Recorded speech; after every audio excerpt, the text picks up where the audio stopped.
The first motion picture entertainment device was a genuine contraption that allowed you to see a loop of film, a very short loop.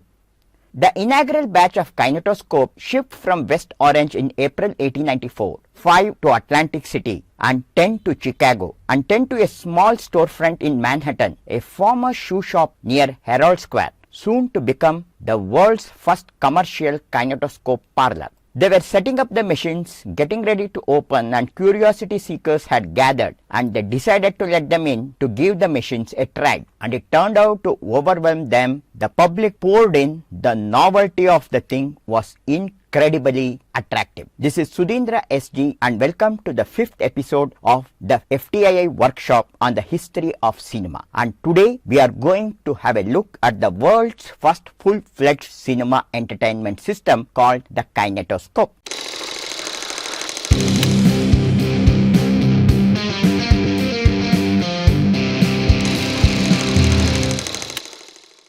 You probably know Thomas Alva Edison as the inventor of the light bulb or phonograph. But that's not entirely true. He's an icon of American innovation and personally came up with dozens of new devices. But he was also one of those guys with too many ideas to accomplish all by himself. So he hired a batch of talented assistants and put them to work in the world's first industrial research lab at Menlo Park, New Jersey. And with their help, Edison made some major contributions to lots of technologies, including the technology of film. One of those engineers was a young man named William, also known as W.K.L. Dickson. Edison assigned him with a task to create an animated photograph. By that time, Edison had already made phonograph ready to record and play sound, and he wanted something similar to phonograph for ear, a device that can play with the vision or eye. Within a few years, Dickson prototyped a couple of devices, and the initial idea of Edison was to make a coin-operated entertainment machine that produced images along with the music or speech that played from the phonograph. Edison named it as Kinetoscope. Edison even patented the technology, and now Dickson had many challenges to overcome before he could create such a device. Now by then, still cameras and Kodak Brownie cameras had already become very popular in the market. A still camera takes a photograph one at a time. It takes a photograph, then the backside sensitive screen is changed, and then the second photograph is taken. Now the challenge before Dickson was that he has to devise a still camera that can take at least 8 to 10 photographs in 1 second. For this, Edison and Dickson borrowed the idea from France. As you already know that in our previous episode, we discussed about Etienne Jules Marais, who had made a chronophotographic gun, and he used to shoot the animals and take sequence of photographs to study animal movements. Now Edison and Dickson developed on this idea, and instead of a roll of paper used in the photographic gun, Dickson found out that the celluloid material film was more apt for this purpose. So he collaborated with George Eastman, and he started to first make 50 feet rolls for this purpose.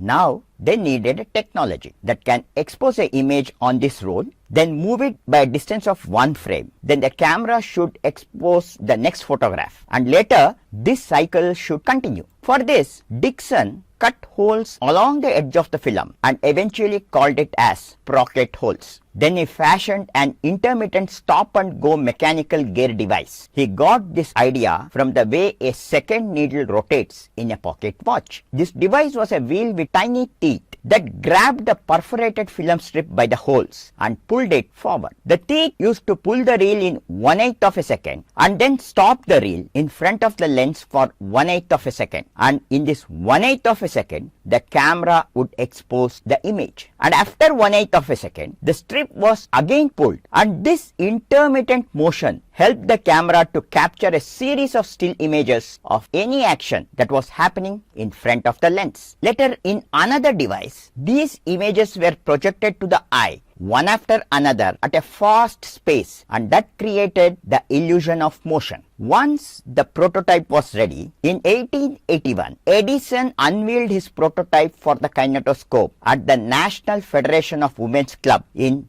New York City. It was basically a cabinet with a peephole on top, so you can look inside and watch pictures move. And it was the first device which allowed for film exhibition. Edison's initial idea was to use this kinetograph as an add-on to phonographs, which people listened to in their homes or at commercial phonographic parlors. Dickson, on the other hand, had an idea of projecting the film on a huge screen and make a large group of people enjoy it. But Edison was against this idea, and this difference eventually broke up their relationship. However, kinetograph introduced the world to the technology of how to pull the frame of a film and how to synchronize the shutter of the film with the frame. And all this was done using sprocket holes in film and the intermittent stop and go device mechanism. Kinetoscopes, although it became hugely popular in America in 1890s, it had many limitations. First, it was a peep and show device, so only one person could view it at a time. Secondly, it could hold just 40 to 50 feet rolls, and hence films made with kinetoscope could run only for 16 seconds. It was the Twitter for the vision at that time. Just like Henry Ford built car assembly lines for mass production of cars, Edison built huge assembly lines for massive production of kinetoscopes. In 1894, a Canadian entrepreneur named Andrew Holland opened the first kinetoscope parlor in New York City, charging 25 cents per person. Edison got dollar signs in his eyes, and before long, kinetoscope parlors were opening up all over the United States. People were lining up to get a brief glimpse at a moving picture, as music played from a phonograph and also refreshments were served. Just like film exhibitors today, kinetoscope parlor operators made most of their money from concessions, since they had to lease or buy the kinetoscope and the films themselves. Meanwhile, Edison was intent on collecting every single penny he was owed. As many kinetoscope parlors opened their doors, more and more people were hungry for movies. Edison put Dickson in charge of film production, or everything involved in the making of a film, from writing and casting actors to building sets and capturing images. Dickson was pretty busy, and together they built the first film production studio in the world in West Orange, New Jersey. They didn't really have to start from scratch. The space already existed because that's where they made the first films with a kinetograph. But they poured more time, and with just over $600 putting it to it, they made a full-fledged studio. They covered the interior walls with tar paper stripes to make the performers stand out against the stark black background. That combines with complaints that it was cramped, stuffy and hot, and it earned the studio its name. Employees called it Black Maria after a local expression for police vans or paddy wagons, which gives you some idea how they felt about working for a guy like Edison.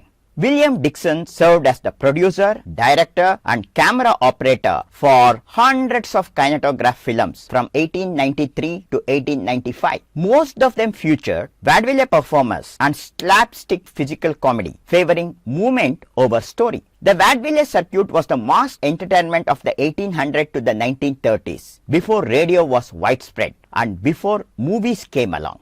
Performers would travel together, set up shop at the local theater and put on a variety of show, everything from music, comedy, acrobatic to sketches, trained animal and excerpts from the stage plays. People like Harry Houdini, the Marx Brothers, Bob Hope and Buster Keaton all spent time on the vaudeville stage. The most famous vaudeville performance would only play the most exclusive theaters in big cities, making it impossible for the far-flung masses to see them. But with kinetoscope parlors, one star-studded performance by, say, Sandow the Strong Man could be reproduced dozens of times as a 16 seconds long film. That way, audiences all over the country could get a glimpse of his bulging pecs and the sweet stature. Using vaudeville talent had lots of advantage for kinetograph filmmakers. Dickson had only 16 seconds to work with and couldn't record synchronous sound, so the performers had to be brief and interesting to watch. name recognition helped, as did performers whose acts were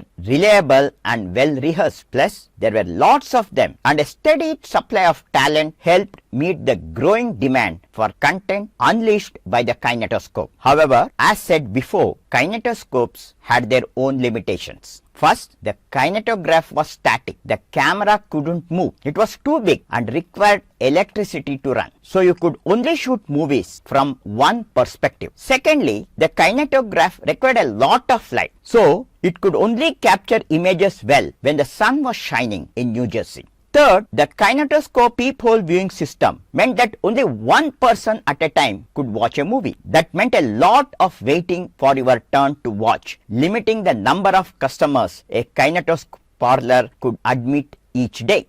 Finally, there wasn't any editing yet. So each kinetograph movie was just one single uninterrupted shot. This wasn't necessarily a limitation because throughout the history of cinema, there have been extraordinary films made from single long takes. Despite this laundry list of drawbacks, films had arrived thanks to Thomas Alva Edison and especially William Dickson. Whatever else filmmakers were going to do or whatever else movies were going to become, this was their starting point. So in our next session, we are going to discuss about the projection cinema that we see in theaters today. To summarize today's session, we talked about the two key inventions, the kinetograph and the kinetoscope, that was used to capture and exhibit the very first moving pictures. We discussed how the principle of industrial mass production helped spread their inventions, altering the landscape of mass entertainment forever. We introduced the first film studio and talked about how the first movies showcased the action of swanky vaudeville performers